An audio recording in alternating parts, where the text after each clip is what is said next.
Marc, chapitre 4. Jésus se mit de nouveau à enseigner au bord du lac. La foule se rassembla autour de lui, si nombreuse qu'il monta dans une barque où il s'assit, sur le lac. Toute la foule était à terre sur le rivage. Il leur enseignait beaucoup de choses en paraboles. Il leur disait dans son enseignement, « Écoutez, un semeur sortit pour semer. Comme il semait, une partie de la semence tomba le long du chemin. Les oiseaux vinrent et la mangèrent. Une autre partie tomba dans un sol pierreux, où elle n'avait pas beaucoup de terre. Elle leva aussitôt, parce qu'elle ne trouva pas un terrain profond, mais quand le soleil parut, elle fut brûlée et sécha, faute de racines. Une autre partie tomba parmi les ronces. Les ronces poussèrent et l'étouffèrent, et elle ne donna pas de fruit.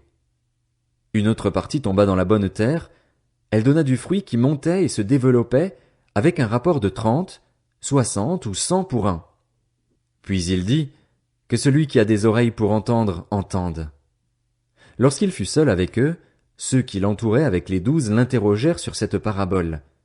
Il leur dit, c'est à vous qu'il a été donné de connaître le mystère du royaume de Dieu, mais pour ceux qui sont à l'extérieur, tout est présenté en parabole, afin qu'en regardant ils regardent et ne voient pas, et qu'en entendant ils entendent et ne comprennent pas, de peur qu'ils ne se convertissent et que leurs péchés ne soient pardonnés. Il leur dit encore, vous ne comprenez pas cette parabole? Comment donc comprendrez-vous toutes les autres? Le semeur sème la parole. Certains sont le long du chemin où la parole est semée. Dès qu'ils l'ont entendue, Satan vient et enlève la parole qui a été semée en eux. De même, d'autres reçoivent la semence dans un sol pierreux. Quand ils entendent la parole, ils l'acceptent aussitôt avec joie, mais s'ils n'ont pas de racines en eux-mêmes, ils sont les hommes d'un moment et, dès que surviennent les difficultés ou la persécution à cause de la parole, ils trébuchent. D'autres encore reçoivent la semence parmi les ronces. Ils entendent la parole, mais les préoccupations de ce monde, l'attrait trompeur des richesses et les passions en tout genre pénètrent en eux, étouffent la parole et la rendent infructueuse.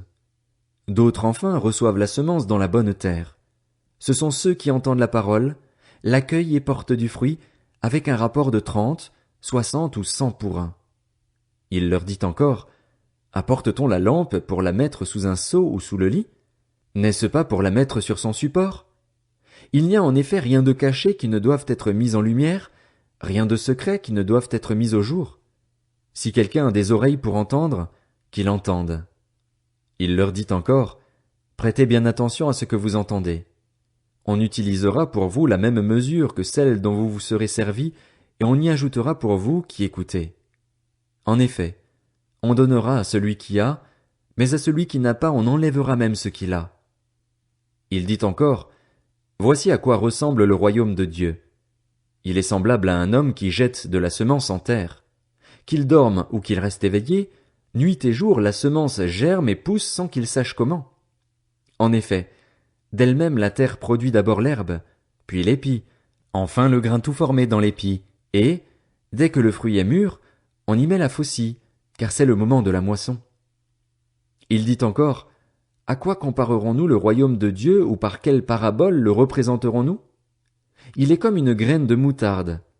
Lorsqu'on la sème en terre, c'est la plus petite de toutes les semences qui sont sur la terre. Mais lorsqu'elle a été semée, elle monte, devient plus grande que tous les légumes et développe de grandes branches, de sorte que les oiseaux du ciel peuvent habiter sous son ombre. C'est par beaucoup de paraboles de ce genre qu'il leur annonçait la parole, dans la mesure où ils étaient capables de l'entendre. Il ne leur parlait pas sans paraboles, mais en privé il expliquait tout à ses disciples. Ce jour-là, le soir venu, Jésus leur dit, « Passons sur l'autre rive. » Après avoir renvoyé la foule, ils l'emmenèrent dans la barque où il se trouvait. Il y avait aussi d'autres barques avec lui. Un vent violent s'éleva et les vagues se jetaient sur la barque, au point qu'elle se remplissait déjà. Et lui, il dormait à l'arrière sur le coussin. Ils le réveillèrent et lui dirent, « Maître, cela ne te fait rien que nous soyons en train de mourir. » Il se réveilla, menaça le vent et dit à la mer, « Silence! Tais-toi! » Le vent tomba et il y eut un grand calme. Puis il leur dit, « Pourquoi êtes-vous si craintifs? Comment se fait-il que vous n'ayez pas de foi? » Ils furent saisis d'une grande frayeur et ils se disaient les uns aux autres, « Qui est donc cet homme? Même le vent et la mer lui obéissent. »